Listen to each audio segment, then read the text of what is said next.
Envoyer des satellites depuis le sol européen, la Suède touche le rêve du bout des doigts.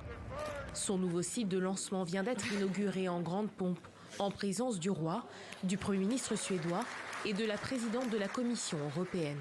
C'est un grand moment pour l'Europe. C'est un grand moment pour l'industrie spatiale européenne. Le premier site de lancement orbital sur le continent européen. Ce port spatial offre une porte européenne indépendante vers l'espace. La situation géographique actuelle et bien sûr l'invasion russe de l'Ukraine ont démontré à quel point il est important que l'Union européenne ait accès à l'espace. La course au premier tir européen est bel et bien lancée. Le port Esrange compte devenir un complément du site historique de Kourou en Guyane, en envoyant des petits satellites et le 10e lanceur au monde.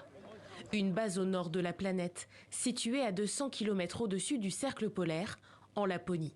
Une zone éloignée de l'équateur qui a d'autres avantages, une position géographique propice à l'envoi de satellites en orbite polaire, en toute sécurité.